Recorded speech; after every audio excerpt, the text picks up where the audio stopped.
Afternoon, everyone from Called to Transparency. Well, I have been talking about the emotional process, getting healed, getting well. I think I posted yesterday on Facebook, if you want to get healed, you need to learn how to speak up. For many of us, we're trying to break through, get the healing that we need, and our voice is really critical. And how fascinating and intriguing it is that the Lord would speak to my heart in 2011 and tell me that it's through the new sound, the new song, and the new dance that He's healing His people. And He has me partnering with Him, administering this freedom, because when we die to the fear of man, we can truly come into the fullness of our destiny. In the name of Yeshua, I hear the shofar. It's a hot one today in Jerusalem. And so I'm just very excited. And the process of healing is painful. It's like really having to work hard and hash things out.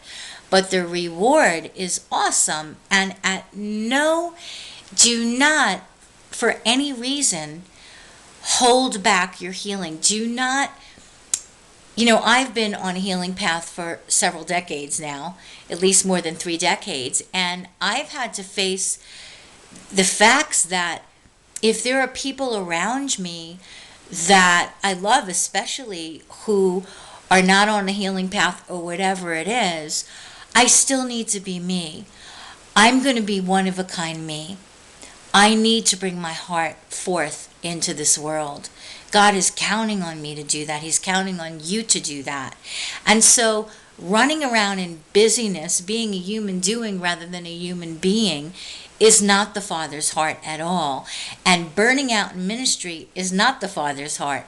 Our hearts is what is of prime importance to God, our heart condition. And then, as a result of getting our hearts healed and getting on the healing path, our respective ministries will be so much more effective. How many believers are running around getting burned out? I've been there. It's all about ministry. No, that's not the Father's heart. He wants our hearts healed. Our souls get saved at salvation. But our hearts need to get healed, and we need to say, "Heal me, O Lord, and I will be healed." We need to want God to heal our hearts. God, give me the willingness. If I'm resisting, give me the willingness. Let me cry out to you and ask you for healing, and He will do it. And how much more effective our lives will be in Him to advance the kingdom of God when we begin to take a true interest in our own hearts. Because how can you be compassionate and empathetic to someone else's heart when you're disconnected from your own? And that's where I was before salvation, and then I got on a healing path. So I want to bless you today. I've got to go. I just wanted to share an encouraging word. Don't hold back your healing because others around you may not yet be on that healing path. Continue to be exactly who God made you to be, and guard your heart, for out of it springs the issues of life. I think it was Eldridge. Is it Stacy Eldridge, John Eldridge's wife, who wrote this book? I can't remember the name. But speaking about how the enemy is after destroying our hearts, in particularly women, because we tend to have, men have sensitive hearts too, but I think the stereotype is sometimes women are more sensitive. But I know that's only a stereotype.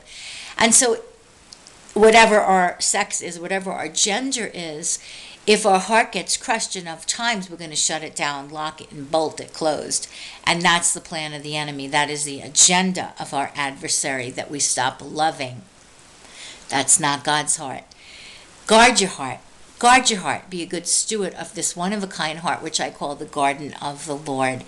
And keep loving in the name of Yeshua with His love.